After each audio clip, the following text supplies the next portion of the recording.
buenas noches, ¿cómo les va? Empezamos una nueva emisión de Los Siete Locos. Mucho material hoy en el programa. Vamos a hablar de varios libros, pero vamos a empezar con una novela, una gran novela, pienso, una novela muy interesante. Tal vez una de las mejores que han salido este año. Ahí presentamos a su autor. Daniel Goebel nació en Buenos Aires en 1956. Es autor, entre otros títulos, de La perla del emperador, Derrumbe y Las mujeres que amé. Su última novela publicada, El absoluto, es su obra más ambiciosa. Bueno, acá la tengo, El absoluto. Es difícil empezar a hablar de esta novela porque tiene muchas cosas. Ya desde el título, El absoluto, imagínense, ¿no? ¿Condensa toda tu obra?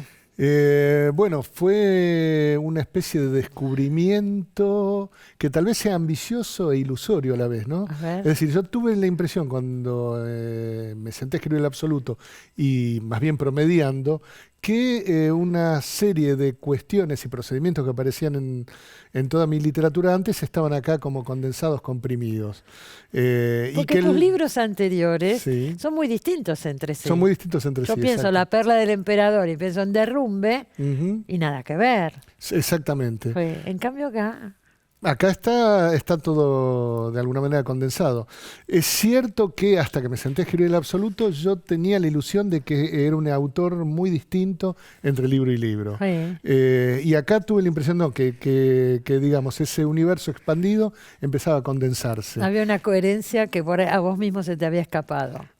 Probablemente, Claro. sí. Y en esa compresión, en todo caso, después salían otros textos, porque lo cierto es que mientras escribí El absoluto, escribí otros libros también. Claro, porque estuviste 7 años. con Estuve el 7 años absoluto. con el libro, exactamente. Y en el medio salieron otros. En el medio salieron otros. Ahora, para alguien que no leyó todavía El absoluto, vamos a empezar desde lo básico. Empezaste a hacerlo diciendo voy a contar qué, voy a escribir qué. Me pasó de golpe y como de casualidad, en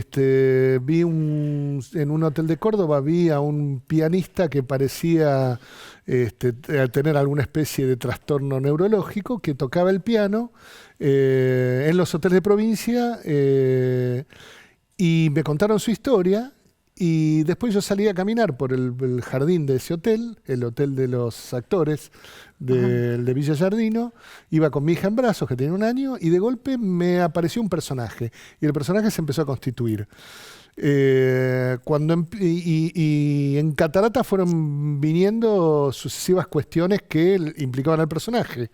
Y de golpe me di cuenta que esa cantidad de cuestiones no entraban en un solo personaje. Y entonces se me organizó una genealogía, que en principio era una serie de genios desconocidos de una familia, y eran 5. Y finalmente fueron 6. Sí. Es la historia de una familia, vamos a decir, obviamente. en principio. Es la crónica de una familia de genios desconocidos que producen efectos en la historia de la humanidad y hasta en el destino del planeta Tierra, pero que son desconocidos.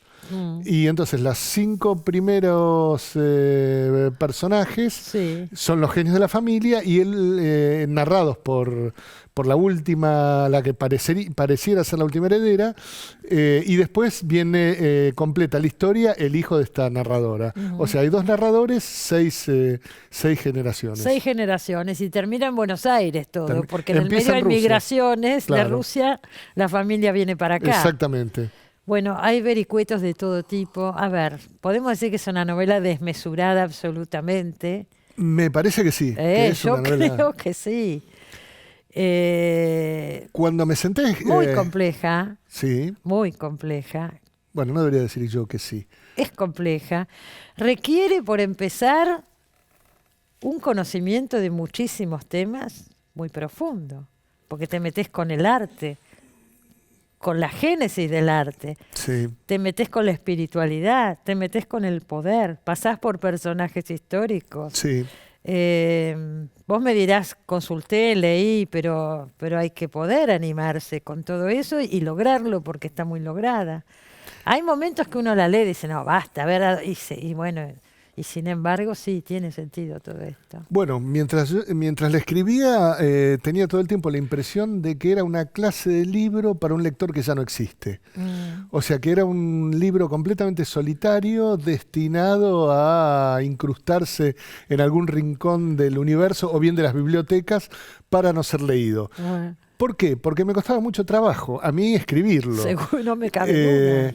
Pero lo cierto es que en la experiencia que tengo ahora, cuando me encuentro con gente que lo ha leído, esa dificultad no aparece. Ahora bien, sí es cierto que hay mucho trabajo de archivo, de investigación e información. Obviamente, si me ocupo de Ignacio de Loyola, de Lenin, de Napoleón Bonaparte, como personajes históricos realmente existentes, o Alexander Scriabin, que es un personaje central de la novela. Ahora vamos a llegar a Scriabin. Exacto, tuve que investigar. Si me meto con teorías de la música, yo lo ignoraba todo al respecto. También es cierto que ¿No sabías nada de música? Nada, absolutamente nada de música. ¿Y por qué te atrajo tanto meterte con eso? ¿Por ese pianista que viste en el hotel? No. Por el pianista que vi en el hotel. El primer cuento que yo escribí, que consideré publicable y que de hecho publiqué, es un cuento que se llama Flores para Felisberto, que es un cuento dedicado a Felisberto Hernández. Así como las bandas de rock hacen tributo a muertos célebres, bueno, yo hice mi tributo a un escritor que era pianista. Y además Felisberto Hernández era un pianista moderno. Obviamente ese texto lo escribí a los 20 años, yo lo tenía completamente olvidado, y de hecho podríamos decir que el absoluto es una amplificación absoluta de ese texto inicial. Lo que pasa es que acá hay teorías sobre la música. Sí, completamente. Requiere mucho conocimiento. Requiere bastante búsqueda de información, y para eso conté con la ayuda de dos personas, Pablo Llanera, que es un musicólogo extraordinario, y Luis Musilio, que es un compositor argentino muy conocedor de Alexander Scriabin y compositor, bueno, buenísimo per se. Y además, bueno, con todo lo que pude investigar, digo, yo tenía a mi mano izquierda un libro de editorial Fabril en 3 tomos que se llama Grandes Compositores de la Historia, que tenía biografías como de 100 músicos que yo iba releyendo y eventualmente combinando alegremente. Porque parte del desafío de escribir este libro es estudiar todos esos temas también, ir aprendiendo cosas. Ir aprendiendo o ir tomando. Temas. Ahí también hay algo, obviamente, de simulación. Digo, uno puede decir que aprende, pero en realidad uno toma y después algo queda, algo se olvida. No es que yo sé tanto como lo que sabía en el momento que escribí. Digo, cuando trabajo... Lo usaste ahí. Claro, cuando trabajo las relaciones entre la música y las matemáticas, no es que las conociera y no es que ahora las podría referir. Tendría que volver a mi libro para decirte. Claro, la referencia es el libro ahora. Exactamente. Claro. Hay montones de cosas que aparecen. Todo el mundo de la espiritualidad, la teosofía, por ejemplo. Sí. Entran todos elementos, Madame Blavatsky, todos. Digo, ¿sobre eso conocías algo? Tampoco, porque... No conocía nada. Nada, pero al investigar el periodo de la Rusia prerevolucionaria, yo veo que se pueden establecer relaciones, digamos. Hay en la inteligencia rusa de aquel periodo, por un lado, una avidez por la transformación política y por el otro lado, una tremenda avidez también por las investigaciones espirituales teosóficas, como si hubiera como dos sectores, la transformación política y la transformación espiritual. Y eso en mi novela se combinan. Se combina y se teoriza también. Se teoriza también, sí. Scriabin es un personaje central, digo, de toda la genealogía, digo, es el que más se destaca. Es el único que es un personaje real. Es el único que es un personaje real dentro de la historia de la familia. Sí. Pero real hasta ahí nomás, porque vos novelás sobre él. Obviamente, yo tomo muchos elementos de su biografía real y cierta, saco muchos otros. Lo cierto es que Scriabin era un personaje muy famoso, no solo en Rusia, sino en toda Europa. Viajó a tocar a Estados Unidos, tenía clubes de admiradores. Y yo algo de todo eso lo omito, me centro en un Scriabin solamente ruso e invento procedimientos para salvar el destino del planeta que no son tales.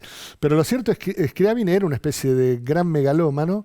Y un místico. Y un místico poderoso. También, Era todo eso, y también algunos decían que era un charlatán, del mismo modo que se decía que Madame Blavatsky era una charlatana, y antes de que Lenin hiciera la revolución también se podía pensar que era un chanta de la izquierda revolucionaria como tantos otros. Digo, es el después lo que determina el destino de los sujetos, claro, ¿no? Claro. De acuerdo a lo que sucede. De acuerdo a lo que sucede, digamos. Lo que hacen. Exactamente, de acuerdo al modo en que aquello que imaginan se pone en la realidad. Ahora, todos, desde el primero al último, el tatarabuelo, que es el primero que aparece, todos tienen proyectos, pero alucinados, te diría. Sí. Sí, el libro es... grado ya de ambición enorme. Sí, y fracaso. Porque ¿qué busca enorme. el último que aparece? El último. Busca la inmortalidad. Busca la inmortalidad para salvar a su abuela. Y construye una máquina del tiempo con fragmentos de ciencia contemporánea y retazos de mecánica de la revista Mecánica Popular. Vamos a decir eso, todo el tiempo hay una mirada de mucho humor en este libro, todo el tiempo, del principio al fin. Sí. Humor, melancolía, ambición y fracaso. Me parece que es una... decir que es una combinación parece alevoso, pero digamos, era lo que se imponían los personajes. Es que se imponían metas que nunca podían llegar, porque eran imposibles, digo. Sí, es que me parece que no hay destino, no hay destino de las personas, por lo menos en la literatura, si la combinación de ambición, amor y fracaso no funcionan de alguna manera. Para dar un ejemplo, les digo, Napoleón. Napoleón está a la vez triunfando en Egipto y fracasando en Egipto. Napoleón está conquistando un universo desconocido y ese universo está conquistando a Francia. Napoleón hace todo eso para recuperar el amor de Josefina, y Josefina en Francia tiene un amante que es un tilingo ridículo, lo cual es un dato históricamente cierto. ¿Es cierto que él hizo la campaña a Egipto para enamorar a Josefina o para conquistar a Josefina? ¿O lo ponés vos eso? No podría afirmarlo. Lo cierto es que obviamente Napoleón tenía una voluntad hegemónica. Sí. Haciendo un cálculo geopolítico, conversando con el que era su primer ministro, Talleyrand le dice: hay que atravesar Egipto, cruzar no sé qué y atacar a los ingleses por la espalda. Y mientras Napoleón cumple ese designio geopolítico, Talleyrand conspira para quedarse con el poder en Francia. Y Josefina entretiene sus ratos de ocio con los hombres que encuentra. Y Napoleón está fuera de su país, viendo que hay conspiraciones para derrocarlo y sabiendo que su mujer le es infiel. Y esto es un dato históricamente cierto. Le mandaba cartas puteándola a Josefina, diciéndole que la amaba, y cuando esas cartas iban en barco, y cuando los barcos eran atacados por los ingleses, que tenían mejor flota, los ingleses se quedaban con las cartas y después las publicaban en el Times, digamos. No me acuerdo en qué diario era, y se burlaban de él. Claro. Y Napoleón se sentía un infeliz. O sea, el gran corso, el gran conquistador era un infeliz. Y cuando se pelea, cuando lo acusa Talleyrand de todo, le dice: vos sos un traidor, un miserable, un asqueroso, un degenerado, un traidor. Talleyrand le contesta: la traición, señor, es una cuestión de fechas. De fechas. Exactamente, claro. Lo cual es la experiencia histórica de cualquier movimiento político. Sin duda. ¿No? Sí, es así. De ahí podríamos trasladarnos a la política nacional. Sin lugar a dudas. Todo lo que sucede acá con respecto a los personajes históricos, no a los personajes inventados por la novela, o fue cierto y está documentado, o podría haber sido en base a otros datos en los que te basás que crean un verosímil. Exactamente. Para mí lo importante es la construcción del verosímil. De todas maneras, me parece que la realidad urde la ficción de tal manera, la ficción de sus hechos, de tal manera que cuando uno intenta reconstruir y trabaja en zonas ciegas, a veces acierta. Me ha pasado más de una vez de proponer en mis textos soluciones imaginarias y después constatar que esas soluciones eran ciertas. Me pasó muy al inicio de mi comienzo como escritor, en mi cuarta novela, una novela que se llamaba Cuerpo Cristiano, que acá casi no llegó porque salió en México, donde yo imaginé un método de evangelización para los guaraníes a cargo de los jesuitas, Y entonces dije, como no hay posibilidad de traducción de las lenguas, les voy a construir una representación teatral. Entonces los jesuitas contratan un grupo de teatro para que representen los misterios de la Santísima Trinidad, la Virginidad de María, etcétera, etcétera. Y yo estaba chocho con mi invención. Dije, ¿cómo no se les ocurrió a ellos? Bueno, después me enteré de que efectivamente los jesuitas hacían eso. Y en el fondo es lo que hicieron, lo que le hizo la Iglesia en la Baja y Mediana Edad Media, ilustrando a las poblaciones analfabetas que no podían leer la Biblia.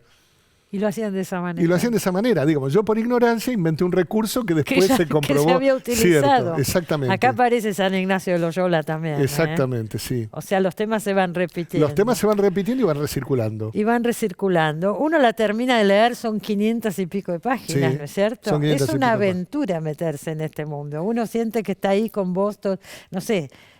No es para cualquiera esta novela, vamos a decirlo, no es una novela, qué sé yo, para pasar el rato, es una novela profunda, llena de elementos, pero realmente es una experiencia pasar por este texto. Así que felicitaciones, Daniel Goebel, ¿eh? Bueno, gracias. Además, que acá lo dice el título, el absoluto, está todo. Está todo lo que pude poner. Está todo lo que pudiste poner, que fue bastante, voy a decir. Y tiene la pretensión del absoluto esta novela. Tiene la pretensión del absoluto Sí. en el sentido en que hay una teoría de la salvación del mundo por el arte. Ahí está. Lo cual es una ilusión, por supuesto, pero es una ilusión que mueve a los personajes. Es decir, es la ilusión de un escritor, ¿no? Quien mejor la llevó a cabo, en el fondo, fue Mao, que conquistó un país y llevó a todo el mundo a que anduviera por la calle con el libro rojo, la ficción teórica, ¿no? Te agradezco mucho haber venido, te felicito de verdad por el libro. Bueno, gracias por invitarme.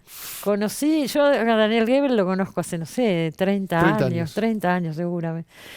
Uno nunca conoce a las personas. Yo leía este libro y decía, mirá vos, Goebel, todo esto se le ocurre, lo trabaja.